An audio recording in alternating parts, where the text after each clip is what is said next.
चलो, तो अब हम स्टार्ट करते हैं। जैसे लास्ट जो कल हमने किया था, वो लास्ट एक्ट किया था हमने चार्टर एक्ट ऑफ 1833। तो आज हम करेंगे charter act of 1853 and 1858। But इससे पहले देखो एक अनाउंसमेंट है, क्योंकि एचपी हिमाचल प्रदेश पुलिस जो है उसकी वैकेंसी का जो है ऑर्डर इशू कर दिया गया है। यहाँ पे टोटल पोस्ट जो आपके पास आउट होने वाली है वो आपके पास 1226 पोस्ट जो है वो आउट हो चुकी है, जिसमें मेल की जो रहेगी 877 कांस्टेबल की पोस्ट है सारी, फीमेल है 292 एंड ड्राइवर की पोस्ट है 57।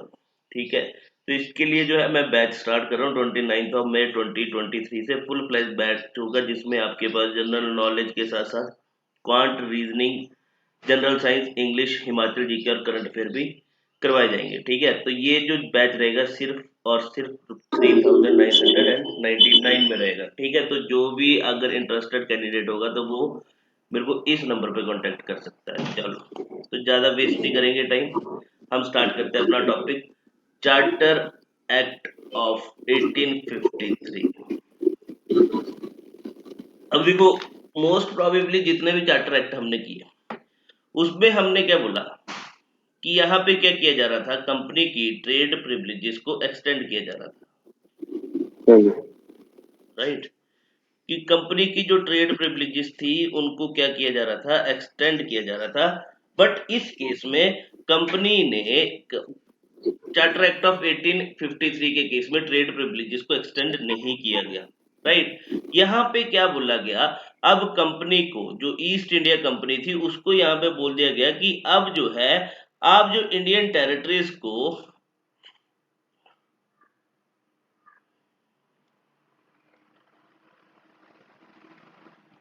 ठीक है, यहाँ पे सीधी सी बात बोल दी गई कि आप इंडियन टेरिटरीज को अब होल्ड करोगे, दैट मीन्स आप इंडियन टेरिटरीज में रहोगे, वहां पे रेवेन्यू कलेक्ट करोगे, बट किसके बिहाफ पे करोगे, in the trust of crown.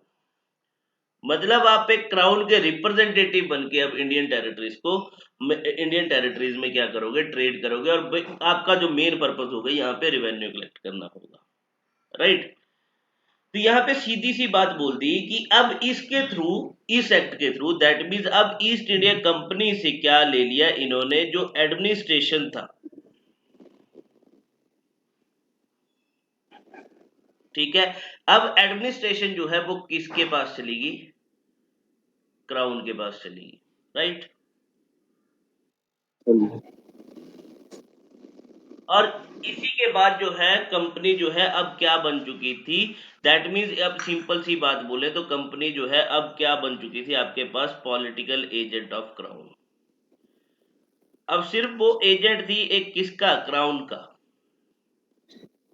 Crown का एजेंट बन के काम कर रही थी। राइट, तो मतलब यहाँ पे कोई ट्रेड प्रिविलेजेस एक्सटेंड नहीं करी इन्होंने, सीधी सी बात बोल दी कि अब आप इंडिया में रहो, कोई दिक्कत नहीं है, आपको रहना है रहो, बट आप किसका एजेंट बन के रहोगे, किसका रिप्रेजेंटेटिव बन के रहोगे, क्राउन का रिप्रेजेंटेटिव बन के रहोगे। और अब जो आप जितनी भी एडमिनिस्ट्रेशन कर रहे थे, अब वो सारी की सारी एडमिनिस्ट्रेशन किसके पास चली जाएगी, वो सारी की सारी किसके हैंड में जा रही है, क्राउन के पास जा रही है। अब एडमिनिस्ट्रेशन की बात करें तो देखो, जब हमने यहाँ पे बात करी थी कि यहाँ पे देखो, हमने इस एक्ट में क्या बोला था कि जब हमने पीछे बात करी थी कि यहाँ पे आपके पास दो फंक्शंस जो थे वो कर दिए गए थे। अगर बात करें हमारे पास पिट्स इंडिया एक्ट में, अगर आप चेक करोगे तो पिट्स इंडिया एक्ट में हमने क्या बोला कि अब जो है यहाँ पे दो फंक्शन होंगे, एक पॉलिटिकल फंक्शन होगा, एक कमर्शियल फंक्शन होगा। राइट, जो कमर्शियल फंक्शन कौन देखेगा, कोर्ट ऑफ डायरेक्टर्स देखेंगे, पॉलिटिकल फंक्शन जो है वो बोर्ड ऑफ कंट्रोल देखेगा। राइट, ये बात बोली थी, तो अल्टीमेटली यहाँ पे सीधी सी बात बोली थी कि यहाँ पे कमर्शियल फंक्शन जो है वो कौन करेगा, दैट मीन्स कि जो एडमिनिस्ट्रेशन करेगा वो कौन करेगा, आपके पास कंपनी करेगी। राइट,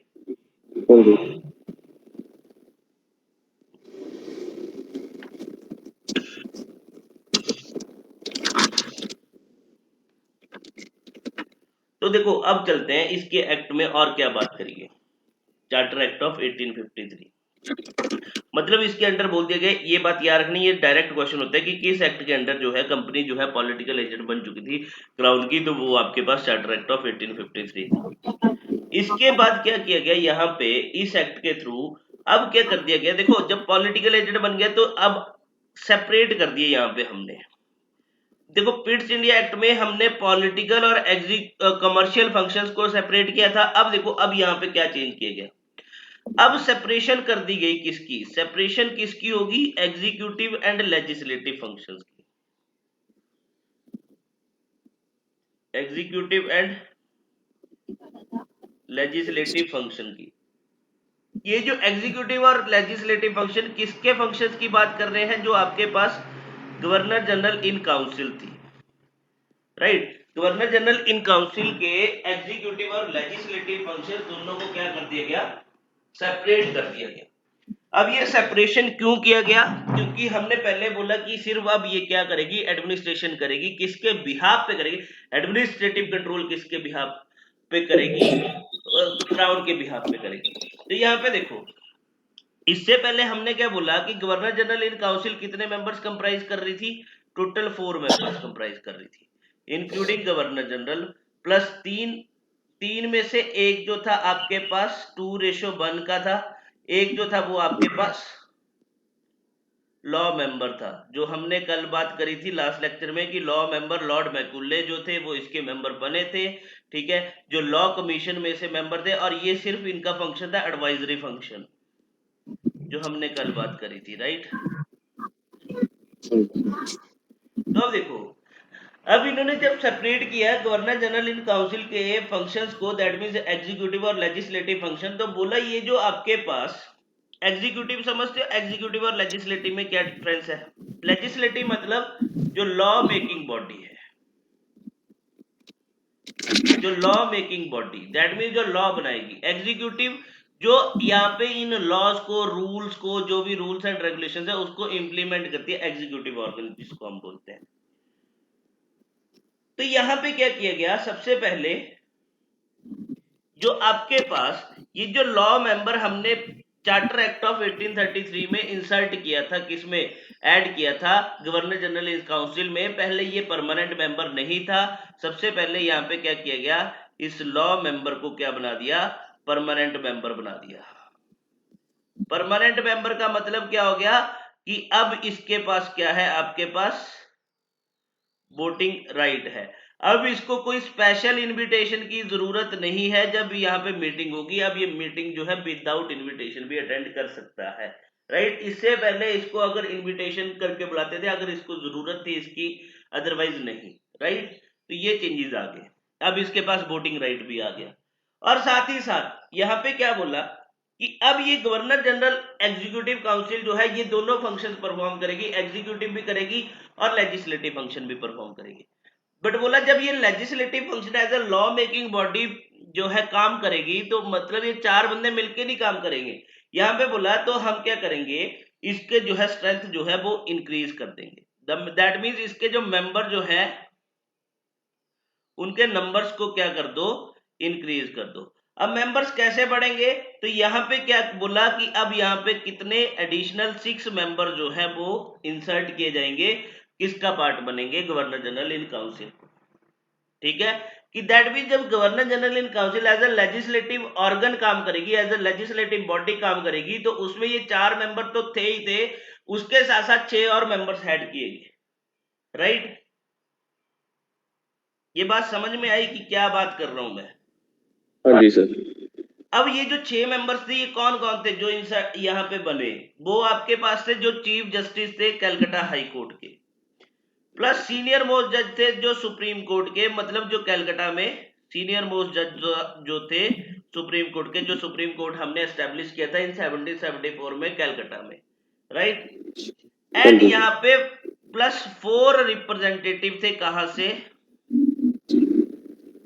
मतलब हर एक प्रोविंस से, जो उस टाइम पे प्रोविंस जो थी बंगाल, बंगाल से एक रिप्रेजेंटेटिव था, बॉम्बे से आपके पास एक रिप्रेजेंटेटिव था, मद्रास से एक आपके पास रिप्रेजेंटेटिव था, एंड एक और प्रोविंस यहाँ पे उस टाइम पे बन चुकी थी, नॉर्थ वेस्टर्न प्रोविंस।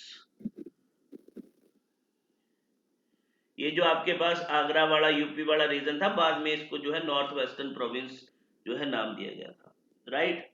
तो ये बात ठीक है। हुई थी। अब देखो ये जो 4 रिप्रेजेंटेटिव थे ना, ये आपके पास Bengal, Bombay, Madras, north western province, ये कौन थे? ये थे आपके पास सिविल सर्वेंट्स।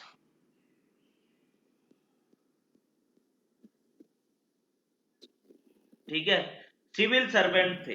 अब ये जो सिविल सर्वेंट्स थे, इनको सीधी सी बात बोली गई कि अगर आपको इस लेजिस्लेटिव ऑर्गन का पार्ट बनना है तो यहाँ पे क्वालिफिकेशन दी कि इनके पास मिनिमम, इन सिविल सर्वेंट्स के पास मिनिमम 10 इयर्स का क्या होना चाहिए? जॉब एक्सपीरियंस होना चाहिए, कि वो सिविल सर्वेंट की जॉब में हो मिनिमम 10 साल से। ठीक है, तो ये बात बोल दी गई, तो ये बात भी याद रखना। अब देखो मेरे को यहीं से सिविल सर्वेंट से याद आया कि चार्टर एक्ट ऑफ 1853 के अंडर ही इन्होंने क्या किया था, जो इंडियन सिविल कॉन्विनेंटेड सर्विसेज जिसको बोला गया था, ठीक है, वो ओपन कर दी गई थी।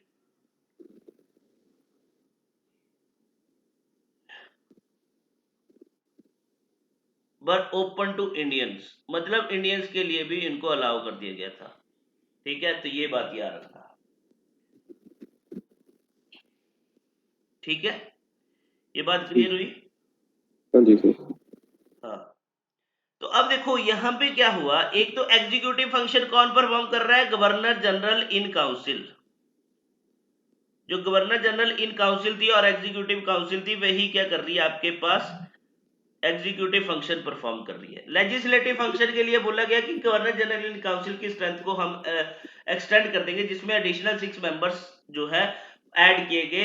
ठीक है, जिसमें जो थे दो जो थे वो आपके जुडिशियल मेंबर्स थे और 4 जो थे आपके सिविल सर्वेंट थे। ठीक है, जिनके पास मिनिमम 10 इयर्स का होना चाहिए एक्सपीरियंस, राइट।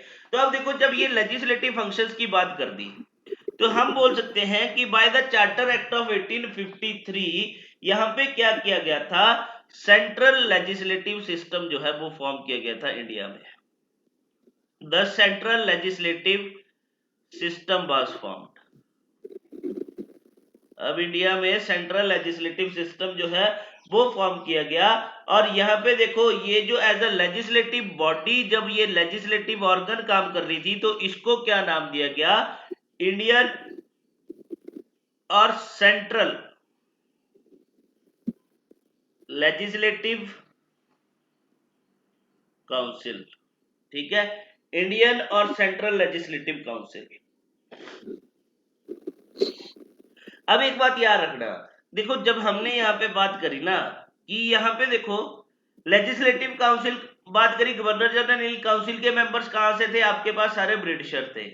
अब यहाँ पे 6 मेंबर्स ऐड किए गए for making law making body के लिए, जिसमें चीफ जस्टिस थे एंड सीनियर मोस्ट जज थे। ये भी कौन थे? ब्रिटिशर थे, राइट, इंडियन था नहीं। और ये 4 रिप्रेजेंटेटिव सिविल सर्वेंट्स की बात कर रहे हैं, तो अल्टीमेटली इंडियन सिविल सर्विसेज तो ओपन की गई थी इंडियंस को इन 1854 में, after the Lord Macaulay committee यहाँ पे फॉर्म हुई थी, जिन्होंने यहाँ पे रिकमेंड किया था कि इंडियन सिविल सर्विसेज, मतलब ये कॉन्वेंटेड सर्विसेज जो है वो ओपन की जाए फॉर इंडियंस के लिए भी, ओपन की जाए फॉर इंडियंस के लिए भी। तो अल्टीमेटली इन सिविल सर्वेंट में से भी, इन रिप्रेजेंटेटिव में से भी कोई भी इंडियन नहीं था, वो सारे के सारे ब्रिटिशर थे। तो एक बात और इसमें याद रखना मेरे भाई, कि यहाँ पे सीधी सी बात अगर पूछ लिया जाए कि क्या इस इंडियन लेजिस्लेटिव काउंसिल में, जो सेंट्रल लेजिस्लेटिव काउंसिल बनी थी, क्या कोई इंडियन इसका मेंबर था? तो एक बात याद रखना, no Indian would be the member of legislative council.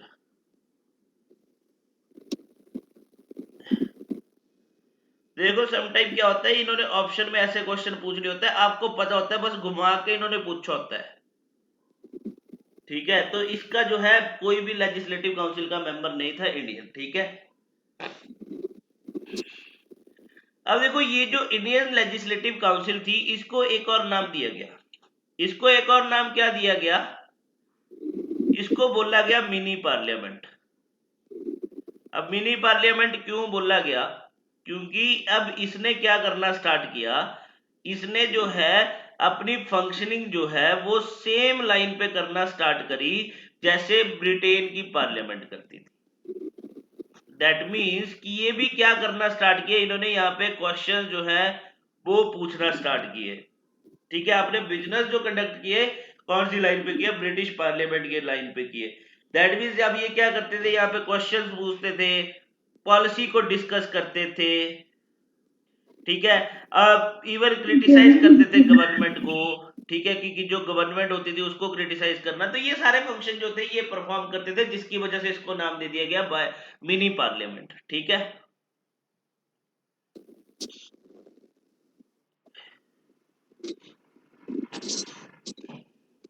ये बात क्लियर हुई?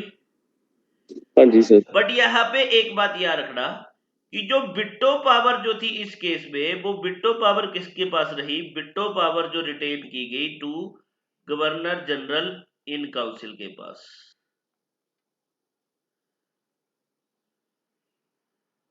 ठीक है। दैट मीन्स यहाँ पे गवर्नर जनरल इन काउंसिल जो थी उसके पास इतनी पावर थी कि वो बिट्टो कर सकती थी किसी भी बिल को लेजिस्लेटिव काउंसिल के। मतलब मान लो कि लेजिस्लेटिव काउंसिल कोई बिल लेके आई जो गवर्नर जनरल इन काउंसिल को पसंद नहीं आया, तो उन्होंने बोला इसको हटाओ, हम इसको पास करेंगे। तो वो किसके पास पावर थी? वो गवर्नर जनरल इन काउंसिल के पास पावर थी, राइट। जब आप पॉलिटी करेंगे तब बिट्टो पावर ऑफ प्रेसिडेंट की बात भी करेंगे, राइट। ठीक है। साथ में यहाँ पे बात करी गई number of court of directors की, जो सबसे पहले हमने बात करी थी कब? जब हमने स्टार्ट किया था ये टॉपिक, ठीक है, एक्स में, जब हमने कोर्ट ऑफ डायरेक्टर की बात करी थी। तो ओरिजिनली हमने बोला था कि यहाँ पे कोर्ट ऑफ डायरेक्टर जो थे टोटल 24 कोर्ट ऑफ डायरेक्टर्स थे। याद करो, हमने बोला था कि ये जो कोर्ट ऑफ डायरेक्टर्स होते थे इनको इलेक्ट किया जाता था, इलेक्टेड होते थे कहां से? बाय सीओपी से, कोर्ट ऑफ प्रोपराइटर्स। अब ये कोर्ट ऑफ प्रोपराइटर्स कौन होते थे? ये शेयर होल्डर होते थे कंपनी के। फिर इन्हीं में से क्या बनते थे आपके पास? ये कोर्ट ऑफ डायरेक्टर बनेंगे। बट यहाँ पे इन्होंने कुछ क्वालिफिकेशन रखी थी, एक तो वोटिंग के लिए और एक इलेक्शन कंटेस्ट करने के लिए, राइट। तो वो आप देख सकते हो। अब यहाँ पे देखो क्या हुआ। अब चार्टर एक्ट ऑफ 1853 के अंडर ये जो कोर्ट ऑफ डायरेक्टर्स का जो नंबर था इसको रिड्यूस कर दिया गया। अब ये जो नंबर रिड्यूस होके कितना हो गया? 18 मेंबर जो है वो कर दिए गए, जिसमें से कोर्ट ऑफ डायरेक्टर के 18 में से 6 मेंबर्स, क्या बोला कि 6 मेंबर जो होंगे वो अपॉइंट किए जाएंगे। और appointed by whom? Appointed by crown. तो अल्टीमेटली देख लो अब कोर्ट ऑफ डायरेक्टर्स पे भी किसका कंट्रोल होने लगा। दैट मीन्स कहीं ना कहीं इंटरफेरेंस होगी अब किसकी? क्राउन की इंटरफेरेंस और ब्रिटिश पार्लियामेंट की। और बाकी के 12 के 12 जो आएंगे वो सेम जैसे पहले इलेक्ट होते थे वैसे ही आएंगे। बस अब इन्होंने 24 से कितना कर दिया? वो 18 कर दिया, जिसमें से 12 जो होंगे इलेक्शन के थ्रू आएंगे, 12 होंगे इलेक्टेड और 6 होंगे अपॉइंटेड। तो ये बात याद रखना।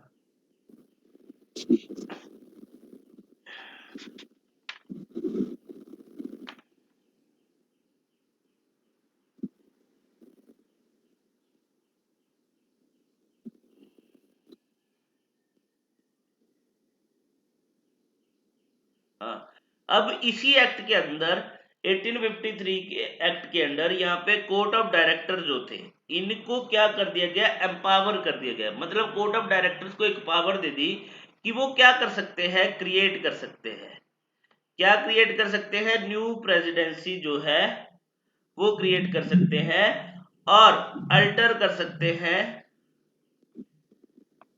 Boundaries of the existing.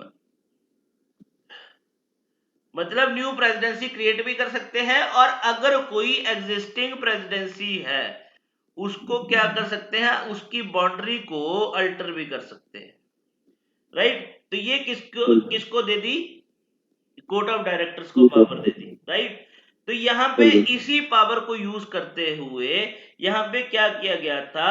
एक प्रेसिडेंसी जो है वो क्रिएट की गई थी। Presidency was created for Punjab. Punjab जो है अलग से एक प्रेसिडेंसी बनाई गई थी, किसकी लीडरशिप में और किसकी एडमिनिस्ट्रेशन के under? Under the administration of lieutenant governor, ठीक है। मतलब ये इसके एडमिनिस्ट्रेटिव हेड थे। ये कब क्रिएट की गई थी? इन 1859 में। तो ये बात भी याद रखना, ठीक है।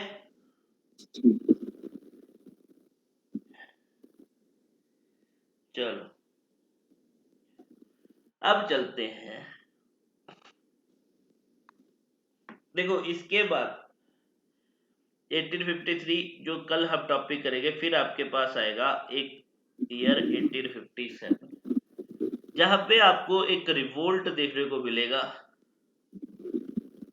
रिवोल्ट ऑफ 1857, जिसको किसी ने सिपोही म्यूटनी के नाम से बोला, जिसको किसी ने रेफर्ड किया as a first war of independence, right. ये सारा डील करेंगे। देखो मैं पहले भी बोलता हूँ कि अगर कोई भी इंसिडेंट हो रहा है हाँ तो जी, उसके पीछे माइट बी एनी रीजन। कोई वॉर हुआ तो उसके पीछे कोई रीजन होगा, रिवोल्ट हुआ उसके पीछे भी रीजन होगा। तो यहाँ पे भी 1857 का रिवोल्ट करेंगे तो हमारे पास वेरियस रीजन निकलेंगे, पॉलिटिकल हो गया, इकोनॉमिकल हो गया, सोशल रीजन हो गए, सोशल मतलब सोसाइटी के रीजन हो गए, राइट। जिसमें हम मेनली एक्ट करेंगे, डॉक्ट्राइन ऑफ लैप्स को हम डील करेंगे, ठीक है। हाँ टॉपिक जी, पहले बता देता हूँ, डॉक्ट्राइन ऑफ लैप्स डील करेंगे। हम बात करेंगे यहाँ से पे सब्सिडरी अलायंस की,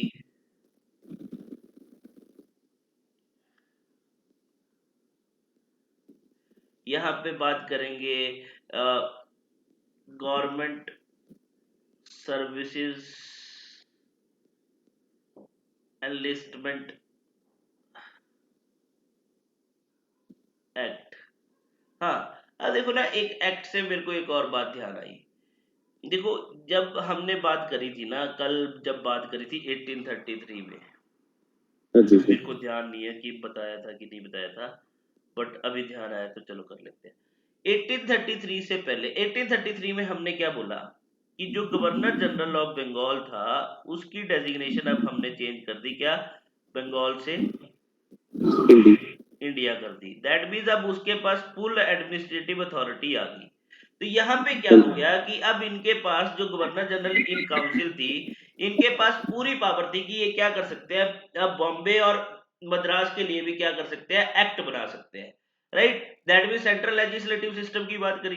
तो यहाँ पे क्या हो गया था, मतलब इससे पहले देखो एक बात बोली जाती है, क्योंकि जो हिस्टोरियंस बोलते हैं कि यहाँ पे बिफोर 1833 से पहले जो भी यहाँ पे मतलब कोई भी रूल्स एंड रेगुलेशंस आता था तो उनको सिर्फ रूल्स ही बोला जाता था, ठीक है। हाँ जी, बट 1833 के बाद कुछ भी यहाँ पे बिल जैसे ही पास होता था तो उसको नाम दे दिया गया एक्ट।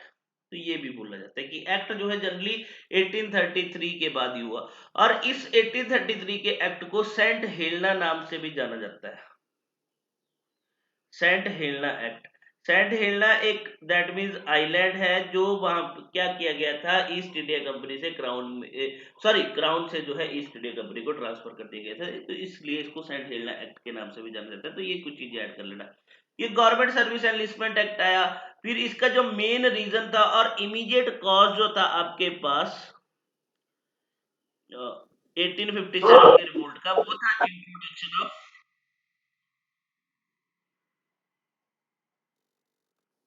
Of Enfield rifle. यहाँ पे क्या किया गया था, एनफील्ड राइफल जो है वो इंट्रोड्यूस करी गई थी, ठीक है। हाँ जी तो सर, मतलब ये कुछ मेन रीजंस रहे थे जिसकी वजह से जो है ये आपके पास 1857 रिवोल्ट हुए थे। तो कल के टॉपिक में हम इसको डील करेंगे, राइट। बट चलते हैं, देखो ठीक है, जैसे 1857 का रिवोल्ट होता है उसको सप्रेस कर दिया, बाद में तो ब्रिटिश ने उसको सप्रेस कर दिया। अब जैसे 1857 का रिवोल्ट एंड हुआ तो यहाँ पे अब एक आपके पास एक्ट आएगा in the next year, government of India act 1858, जिसको एक्ट ऑफ पार्लियामेंट के नाम से भी जाना जाता है, एक्ट ऑफ पार्लियामेंट 1858। और good governance act, act for good government for India, ठीक है, गुड गवर्नमेंट ऑफ इंडिया इस नाम से भी जाना जाता है, act for the good government of India इस नाम से भी जाना जाता है। देखो जैसे ये एक्ट आया आपके पास, गवर्नमेंट ऑफ इंडिया एक्ट 1858, अब आपके पास जो है कंपनी का रूल, जो पहले यहाँ पे रूल कौन कर रहा था, कंपनी कर रही थी, चाहे कैसे भी कर रही थी। कंपनी रूल जो है अब एंड हो जाएगा, ऑप्शनली एंड हो जाएगा। और अब जो है रूल किसका स्टार्ट हो जाएगा, क्राउन का रूल स्टार्ट हो जाएगा। मतलब अब यहाँ पे कौन डील करेगा, क्राउन डील करेगा। ठीक है, तो अब जैसे क्राउन रूल स्टार्ट होगा तो सबसे पहले याद रखना, ये जो आपके पास गवर्नर जनरल की डेजिग्नेशन थी, अब इसको चेंज करके कर दिया जाएगा वाइस रॉय। ठीक है, अभी आते हैं इस पे भी। ठीक है, हाँ जी सर। तो अब देखो यहाँ पे दैट भी सबसे पहला good government of India act के थ्रू कंपनी रूल एंड हो गया, क्राउन रूल स्टार्ट हो गया, जिसमें गवर्नर जनरल जो था इंडिया की, उसकी डेजिग्नेशन को चेंज करके अब बना दिया गया वाइस रॉय ऑफ इंडिया। ठीक है, अब ये जो वाइस रॉय था, अब किसका डायरेक्ट रिप्रेजेंटेटिव होगा, पहले तो ये गवर्नर जनरल ऑफ इंडिया किसके रिप्रेजेंटेटिव थे, ये रिप्रेजेंटेटिव थे ब्रिटिश इंडिया के, सॉरी ईस्ट इंडिया कंपनी के। अब ये जो वाइसराय जो होगा, ये डायरेक्ट रिप्रेजेंटेटिव होगा किसका, डायरेक्ट रिप्रेजेंटेटिव ऑफ किसका, क्राउन का, ब्रिटिश क्राउन का, क्योंकि हमने बोल दिया ना अब क्राउन रूल स्टार्ट हो रहा है। तो आपके पास जो फर्स्ट वाइसरॉय बने थे, जो लास्ट गवर्नर जनरल भी थे, वो थे आपके पास lord Canning. Lord Canning was the first viceroy and last governor general of India. ठीक है, फर्स्ट वाइसरॉय ऑफ इंडिया थे and last governor general of India. अब देखो यहाँ पे क्या किया गया, हमने बोला कि कंपनी का रूल एंड हो रहा है और यहाँ पे क्राउन रूल स्टार्ट हो रहा है। तो यहाँ पे क्या किया गया, अब जो कंप्लीट अथॉरिटी थी, जो अथॉरिटी एंड कंट्रोल जो था ओवर द ब्रिटिश एडमिनिस्ट्रेशन, ठीक है, दैट मीन्स कंपनी रूल जैसे ही एंड हो गया, तो यहाँ पे अब जितनी भी अथॉरिटी, क्योंकि पहले अथॉरिटी और कंट्रोल किसके पास था, अल्टीमेटली देखा जाए इनडायरेक्टली कंपनी के पास था। अब सारा का सारा अथॉरिटी एंड कंट्रोल जो था, जितनी भी ब्रिटिश एडमिनिस्ट्रेशन जो की जा रही थी इंडिया में, अब वो किसको दे दी गई, एक पोस्ट थी सेक्रेटरी ऑफ स्टेट।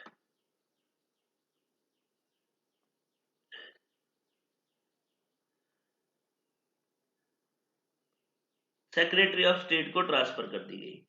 अब ये जो सेक्रेटरी ऑफ स्टेट कौन था, ये भाई साहब ब्रिटिश कैबिनेट का मेंबर था।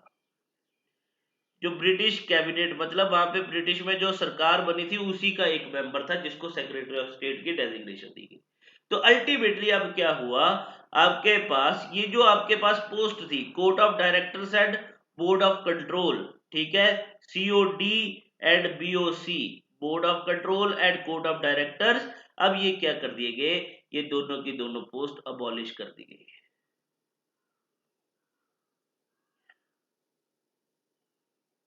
ठीक है, ये दोनों की दोनों अबॉलिश कर दी गई। और यहाँ पे क्या किया गया, इनकी जो भी पावर्स थी, इनके जो भी फंक्शंस थे, वो किसको ट्रांसफर कर दिए गए, to the principal secretary of state को। ये बात क्लियर हुई, मतलब यहाँ पे एक डेजिग्नेशन आई secretary of state of India. ये ब्रिटिश पार्लियामेंट के, मान लो कि जैसे निर्मला सीतारमण हमारी मतलब वो है British parliament, sorry Indian parliament की मेंबर है, तो वो उसको secretary of state for India बना दिया। हम मान के चलते कि वो उस टाइम पे ब्रिटिश पार्लियामेंट की मेंबर थी, तो उसको क्या बना दिया, सेक्रेटरी ऑफ स्टेट बना दिया, राइट। हाँ जी सर।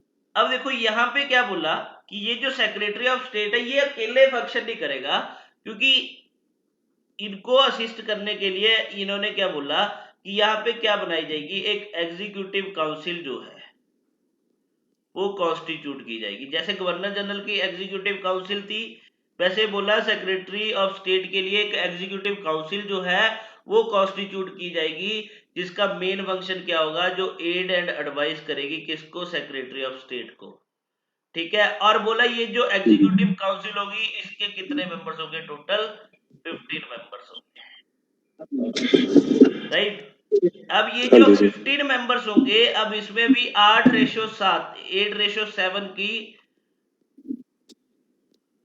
कंपोजिशन आपको देखने को मिलेगी। अब बोला ये जो 8 मेंबर्स होंगे आउट ऑफ 15, ये आपके पास होंगे अपॉइंटेड, ये 7 भी आपके पास क्या होंगे, अपॉइंटेड होंगे। बट जो 8 जो अपॉइंटेड होंगे वो होंगे by the crown. Appointed by the crown, और ये 7 जो होंगे अपॉइंट किए जाएंगे by the court of directors. जो कोर्ट ऑफ डायरेक्टर्स कहाँ पे थे? इंडिया, सॉरी, ब्रिटेन में बैठे थे। जो हमने बात करी कोर्ट ऑफ डायरेक्टर्स का, पहले ओरिजिनली कितने थे? 24 थे। बाद में इनकी नंबर जो है रिड्यूस करके कितना कर दिया था?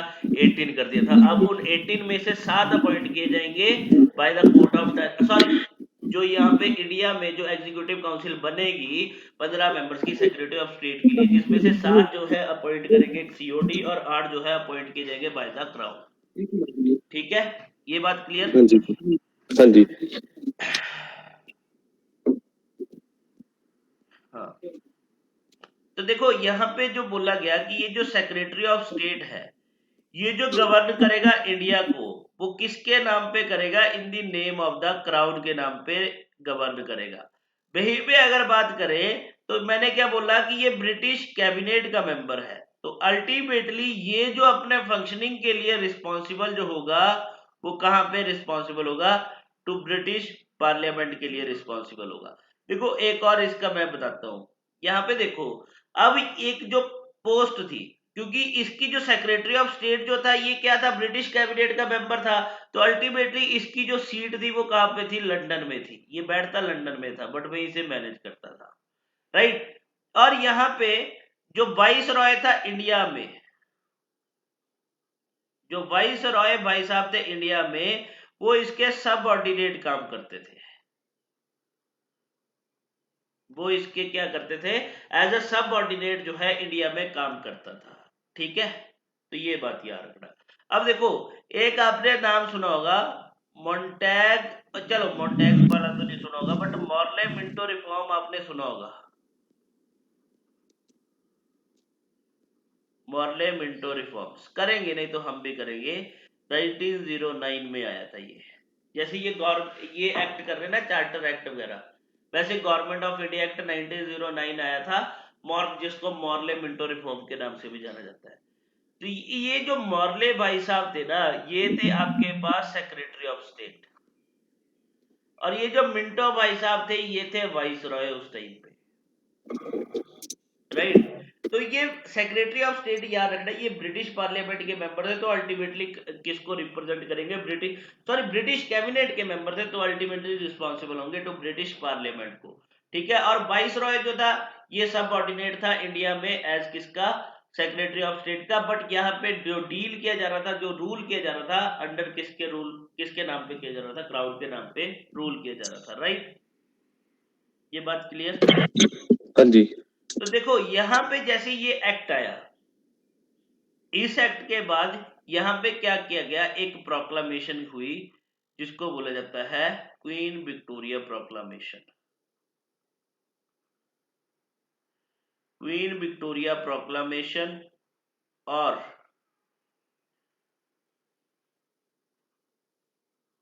रॉयल प्रोक्लामेशन, जो आपके पास हेल्ड होती है ऑन 1 नवंबर 1858 को। ठीक है, ये कहां पे हुई थी? यहाँ पे एक ग्रांड दरबार जो है हेल्ड करवाया गया था। ग्रांड दरबार वाज हेल्ड, कहां पे हेल्ड हुआ था ये? एट इलाहाबाद में, जो आज की डेट में प्रयागराज है। और ये जो प्रोक्लामेशन जब की गई थी, तो इसके अंदर जो डॉक्यूमेंट इशू किया गया था, तो उस डॉक्यूमेंट को यहाँ पे क्या नाम दिया गया? As the Magna Carta of the people of India. ठीक है, तो उस प्रोक्लामेशन में जो यहाँ पे डॉक्यूमेंट, मतलब एक पेपर जो इशू किया गया लास्ट में, जो भी उन्होंने बातें की है उसको एक डॉक्यूमेंट में रिटर्न में लिखा गया, तो उसको बोला गया Magna Carta of the people of India, right. तो ये बात भी याद रखना।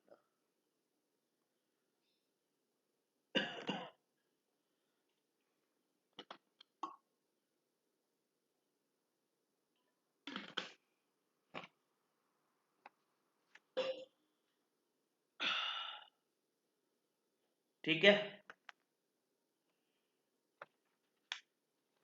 ठीक है साहिल। हाँ जी सर। चलो, तो ये दे आपके पास एक्ट। ठीक है, इनकी मैं पीडीएफ में भेजता हूँ आज शाम तक तुम्हें सारी, जितने भी टॉपिक हुए अभी तक, ठीक है, सबकी सर पीडीएफ। जैसे मॉडर्न हिस्ट्री कब तक होगी खत्म? मॉडर्न हिस्ट्री देखो, अब चार्टर एक्ट वगैरह कर रहे हैं, अभी लगेगा यार, इसमें टाइम तो लगेगा, क्योंकि मॉडर्न हिस्ट्री से बहुत क्वेश्चन आते हैं, ठीक है, मॉडर्न अच्छा जी। हिस्ट्री से क्वेश्चन आते हैं, इसीलिए